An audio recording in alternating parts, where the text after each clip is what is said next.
I bought the house because it had a good-sized garage. That might sound like a weird reason to settle in a neighborhood, but when you ride Harleys and restore vintage bikes for fun, space matters. The garage wasn't just for parking, it was my workshop, my man cave, my sanctuary. The house was in a tidy little HOA community that at first seemed chill enough. Clean streets, well-manicured lawns, and nobody blaring music at 2 a.m. perfect. At least that's what I thought. For the first 3 months, things were smooth. I kept my head down, mowed my lawn, waved at the neighbors, and minded my own business. Occasionally, I had a few of the guys over from the club, the Iron Sons. We'd shoot the breeze, wrench on bikes, maybe fire up the grill. Nothing crazy, nothing loud. We respected the space and the peace. Then, one morning, it all changed. I was sipping my coffee, minding my business when I heard a thunderous knock. Not the friendly Amazon delivery kind of knock. No, this was the "we're coming in whether you like it or not" kind. Before I could even reach the door, it flew open with a crash that sent my German Shepherd into a barking frenzy. 4 men stormed in wearing official-looking uniforms, tan shirts with patches that said HOA Enforcement Division. I blinked. You what now? One guy, he looked like a retired mall cop on a power trip, stepped forward and barked, "You're in violation. Multiple violations. Article 7B, Section 3, Unauthorized Gatherings. Article 4A, Non-Approved Structure Modifications. And Article 9C, Improper Vehicle Maintenance Activities Visible from Public View." I stared at him like he'd lost his damn mind. "What the hell are you talking about?"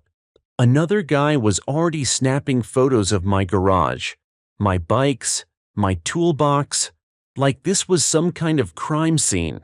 One of them even started measuring the distance from the edge of my garage door to the sidewalk, muttering about setback limits. "Y'all need a warrant or something?" I asked, stepping between them and my property. The lead guy scoffed. "We don't need a warrant. We're HOA certified compliance officers." Oh, hell no. I wasn't about to let a bunch of clipboard-wielding wannabe cops treat my house like it was under federal investigation. I told them they had 10 seconds to get off my property or I'd call the real police. One guy smirked, thinking I was bluffing, until I pulled out my phone and dialed 911 right in front of them. That made them back off. Kind of. They stepped out, but not before slapping a bright red violation notice sticker on my front door and announcing I had 72 hours to correct the issues or face legal action. I stood there in shock, looking at the notice. It listed things like visible engine parts, unauthorized gatherings exceeding 3 non-residents, and decorative elements inconsistent with community design standards. The decorative elements they were referring to, a flag I had hanging above my garage, American flag with a POW MIA banner underneath. I wasn't just mad, I was fuming. This wasn't just some overzealous neighbor griping about grass height. This was organized harassment, and I knew exactly where it was coming from. The HOA president, Judith Langston. Everyone knew her. She lived 3 doors down and ran the HOA like it was her own private empire. Rumor had it she even had surveillance cameras hidden in birdhouses. I called an emergency meeting with my club that same night. Judith Langston declared war, I told them, holding up the violation notice like it was a wanted poster. And I say we don't roll over, we fight back, legally, calmly, and with just the right amount of Iron Son's flavor. They didn't need convincing. Every war has a paper trail. After the ambush at my front door, I knew one thing for sure. This wasn't about the rules. This was personal. Judith Langston didn't like me from day one. Maybe it was the Harley parked in my driveway, maybe it was the leather vest, or maybe it was because I didn't suck up to her little suburban royalty act. Whatever it was, she'd made me her personal mission. And now she'd weaponized the HOA. The next morning, I woke up to another violation notice. This one was slid under my garage door like a ransom note. Unsanctioned use of power tools beyond approved hours, it read. Approved hours? What was this, summer camp? Then came the fine, $250. Due immediately. By the end of the week, I had a stack of notices. Trash can placement, wind chimes, creating audio disturbance. Even the color of my garage door, something they had previously approved when I moved in, was suddenly not within HOA palette guidelines. It was absurd, but I didn't get mad. Not this time. I got smart. I started documenting everything. I set up 3 extra security cameras, 2 pointed at the front and side of my house, 1 facing the street. I kept copies of every notice, recorded every interaction, and took photos of everything from my trash can to the illegal flag above my garage. I even recorded a 2-minute video of Judith standing on my driveway, arms crossed, watching me through binoculars while pretending to check her rose bushes. She thought she was slick. She wasn't. Then I went down to City Hall. Turned out, several of the HOA's enforcers weren't certified for anything. They were just neighbors Judith had roped in. No training, no authority, just badges she had custom printed from some website. I got that in writing from the city attorney's office. The next time I got a knock at the door, I opened it with my phone already recording. "Before you say a word," I said, "I'd like to know what legal basis you have for trespassing on private property." The guy, same one from the first raid, froze. He stammered something about community guidelines, and I hit him with a smile that had no warmth behind it. "I spoke with the city," I said. "Turns out you're not authorized to do jack." He left empty-handed. But I wasn't done. I filed a complaint against the HOA with the city, citing harassment, abuse of authority, and illegal entry. I had videos, audio clips, photos, hell, even witness statements from my neighbor Greg, who said he'd seen Judith open my mailbox once. That's a federal offense, by the way. Meanwhile, my crew was working behind the scenes. Tiny, our road captain, built a replica of my house in a simulation program just to show how ridiculous their setback claims were. Snake, who used to be a paralegal before riding full-time, helped me prep letters citing HOA bylaws that contradicted their own complaints. We even launched a neighborhood newsletter, printed on real paper, delivered to every door. The first headline, HOA or HOA Mafia. It listed every bogus fine they'd try to hit me with, along with actual quotes from the bylaws they claimed I was violating. I didn't sign my name. I didn't have to. Everyone knew who wrote it. And people started talking. Turns out I wasn't the only one Judith had been targeting. An elderly couple had been fined $100 for having too many garden gnomes. Another guy got threatened with a lien over a slightly faded welcome mat. Once the story started flowing, so did the outrage. A quiet rebellion was building, and I was just getting started. The courtroom gambit and the Iron Son's wake-up call. I was elbow-deep in motor oil one morning, tuning up an old 883 Sportster when I got the envelope. Certified mail. Return address, the HOA Legal Department. Inside was a civil summons. They were suing me for non-compliance, defamation of the HOA board, and intimidation of officials. 3 pages of legal jargon that basically boiled down to, "You embarrassed us, now we're trying to make you pay." I laughed. Not because it was funny, but because it was desperate. Judith had thrown everything she could think of at me: fines, visits, public shaming, and now court, all because I wouldn't let her control my damn driveway. The hearing date was set for 3 weeks out. They were banking on me folding, thinking I'd be scared of a courtroom, maybe willing to settle, but they didn't know me. I grew up working class. I didn't get rattled by a gavel and some gold letterhead. I called Snake. He pulled up to my garage half an hour later, legal pads in hand. He read the complaint, whistled low, and said, "They're bluffing. They've got nothing." He wasn't wrong, but we still treated it like a full-blown war. We prepared affidavits, witness testimonies, video and photographic evidence, copies of every violation letter, time-stamped and cataloged. We even printed out the HOA bylaws and highlighted the parts they'd violated themselves. And just to be thorough, we sent our own counterclaim: harassment, trespassing, mail tampering, defamation. We attached an exhibit list that looked like a Netflix series pitch deck. They wanted drama? We were bringing the full season.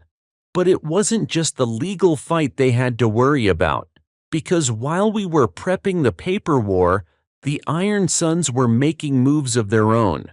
See, the HOA board met every Thursday at their clubhouse, a converted model home at the end of the block. Fancy space. HOA dues paid for it. Big glass windows, 2 little flags out front, and a keypad lock on the door like it was Fort Knox. That Thursday night, the board gathered as usual. Judith was inside, probably flipping through bylaws and printing new violations. What she didn't know was that my crew was parked 2 streets over. 10 deep, leather vests gleaming, bikes idling low, not to threaten, not to vandalize, just to exist. Because sometimes presence is power. They rolled up slow, no burnouts, no yelling, just headlights in formation, pulling right up in front of the clubhouse, parking across the curb like it was reserved. Then they just stood there. Didn't say a word. Didn't need to. A couple board members peeked through the blinds. One guy came outside, looked around like he was about to say something, but thought better of it when he saw a tank, all 6'4" of him, arms crossed. The HOA meeting ended in record time. Judith slipped out the side door, face pale as ghost paint, trying not to make eye contact. We didn't touch a thing. We didn't break a law. We didn't even rev our engines. But the message was loud and clear. This wasn't a one-man battle anymore. The next day, I got a call from the HOA's lawyer. They wanted to talk settlement. I let it ring out. Because I wasn't interested in backroom deals anymore. I wanted the truth on the record, in front of a judge, under oath, with every fake citation and power trip aired like dirty laundry. And if they still wanted to go through with this trial, they'd better bring more than a clipboard. The courthouse was a squat brick building about 30 minutes from the neighborhood. Not flashy, just utilitarian, like it was built to process disputes and move on. But today, it was about to see fireworks. I rolled up in my beat-up F-150, clean jeans, black button-down, and boots polished like it was Sunday. Snake met me at the front steps in a charcoal gray suit that somehow didn't make him look any less like a biker. Inside, the courtroom smelled like wood polish and stale coffee. Judith was already seated at the plaintiff's table, flanked by 2 lawyers. Her expression? tight-lipped, eyes burning with petty revenge. The judge, a no-nonsense woman named Judge Clarissa Boone, called us to order, and just like that, it was on. They went first. Judith's lawyers brought up the usual suspects: noise complaints, unsanctioned construction, my garage, alleged intimidation tactics, my biker friends. They played it up like I was running a rogue militia in suburbia. They even brought in one of the board members, a weaselly guy named Derek, who claimed he felt unsafe during HOA meetings because of that man's biker affiliations. Snake leaned over and whispered, "This guy watches too many Netflix documentaries." Then it was our turn, and we dropped the hammer. Snake started with the legal precedents, state property rights, the HOA's overreach, and the multiple ways they violated their own bylaws. He was calm, clear, and surgical. Then we rolled out the exhibits: photos of the unapproved entries onto my property, audio recordings of board members talking about how to make my life miserable, violation letters that contradicted their own guidelines. And then we brought in witnesses. My neighbor Linda took the stand. Sweet retired school teacher, lived next door for 20 years. She told the court how Judith once measured her bushes with a yardstick. Then there was Carlos, a father of 3, who testified how he was fined $75 for a swing set in violation of aesthetic standards, while Judith had 3 lawn gnomes and a flamingo in hers. But the real kicker? The security footage. Snake had queued it up like a Hollywood debut. We played the video from my Ring Cam, the one where the so-called HOA cops smashed my door while I was inside eating lunch. The judge watched as they yelled, accused, threatened, and eventually realized they had 0 legal grounds. I watched Judith squirm in her seat like she was sitting on a pile of tacks. Then I took the stand. I told my story. Calm, honest, no theatrics. I explained the pattern, the citations, the harassment, the confrontations. I explained how I documented everything because I had to, because I wasn't going to be bullied out of my home. And when I finished, there was silence in the courtroom. Judge Boone tapped her pen twice, looked directly at Judith, and said, "Ms. Hayworth, this is not a courtroom for personal vendettas. This is a court of law.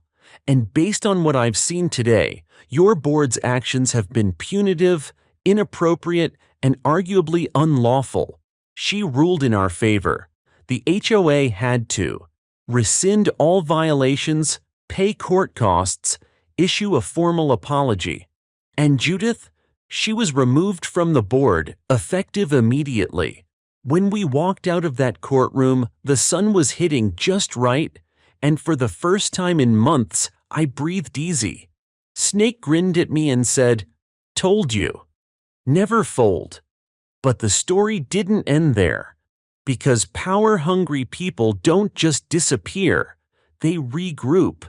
And what happened next? No one saw it coming. With the court ruling behind us and Judith officially off the board, you'd think that would have been the end of it.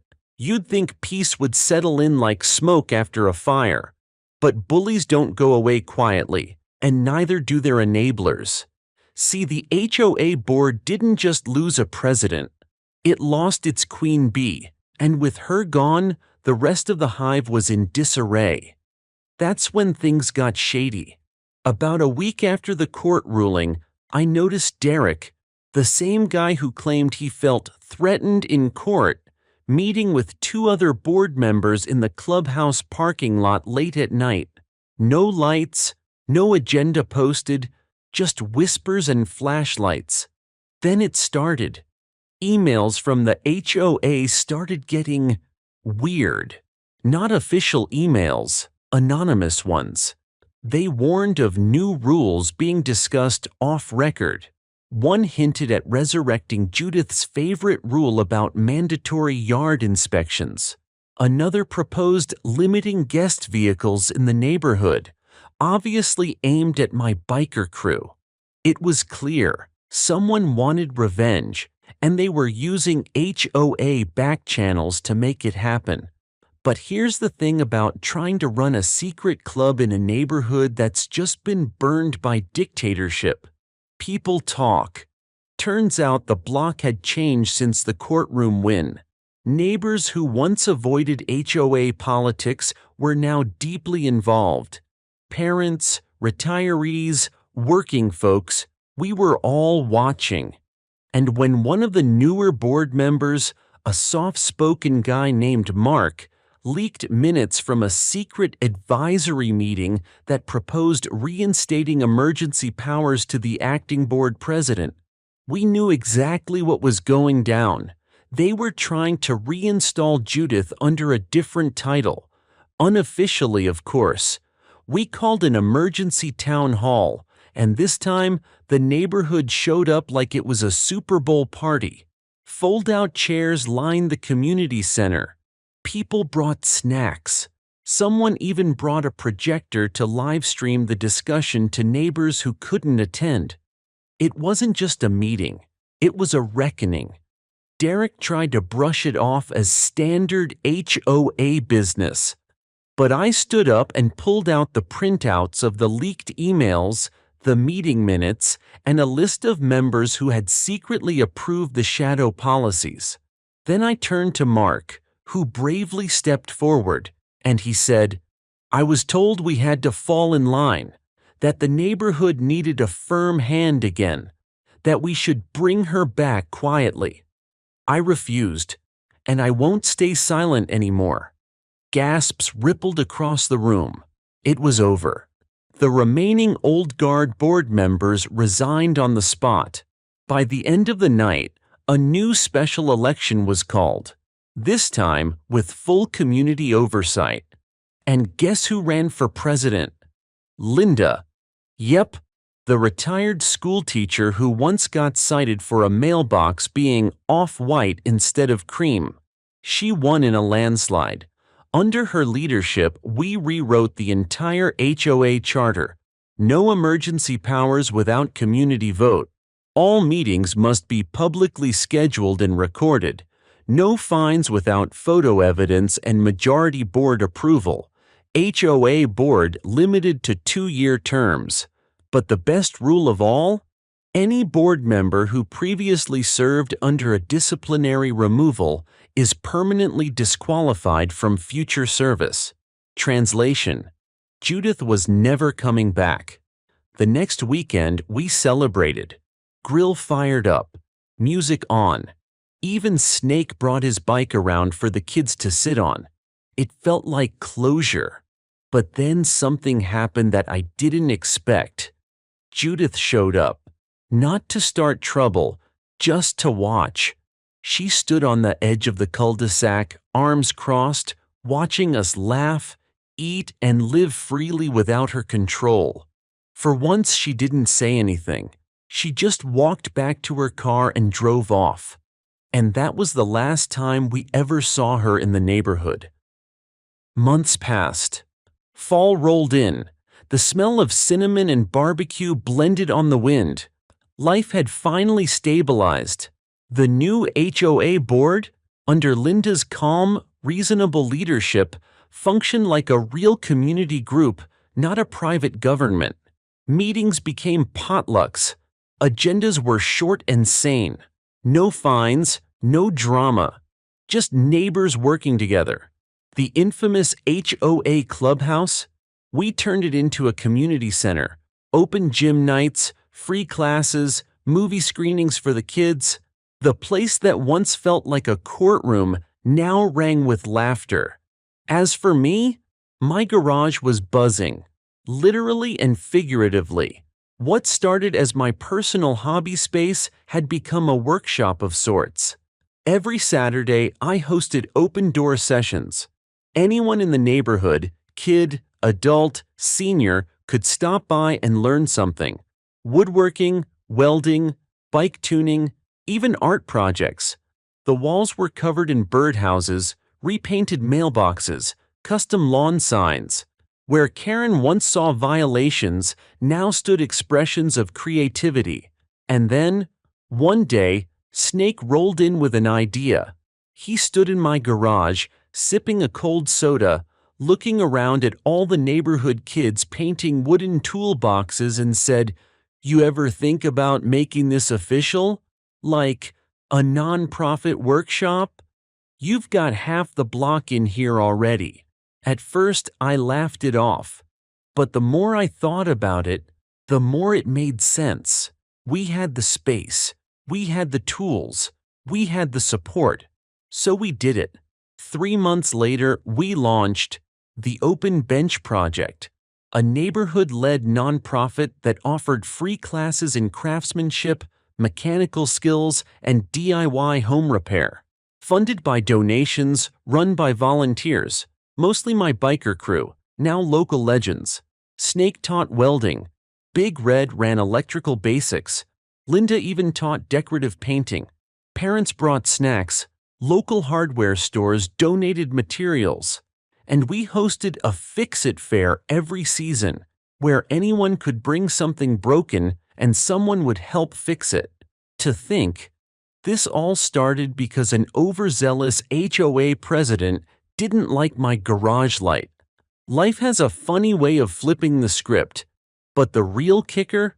One Saturday, during a Fix-It fair, a woman showed up with a broken garden cart. She wore sunglasses and a ball cap low over her face, but we knew who it was. Judith. She didn't say much, just asked for help. No one mentioned the past. Snake and I quietly helped repair her cart. It took about 15 minutes. When we were done, she looked around at the laughter, the sawdust in the air, the paint-splattered kids, and she said quietly, "You turned it into something good." Then she walked away. She never came back. And honestly, that was enough. Today, we don't worry about clipboards or bogus fines. We worry about whether the popcorn machine works for movie night or if we have enough nails for Saturday's workshop. What we built wasn't just a garage. It was a resistance, a revolution of sawdust and socket wrenches. Because when people stand up against small tyrannies, when they refuse to be bullied, silenced, or pushed into submission, they build more than fences. They build community. And if any future clipboard warrior tries to bring back the HOA dictatorship, we've got an archive, a legal team, a biker crew, and a whole damn neighborhood that's seen the light. So bring it on, because this block, we don't break, we build.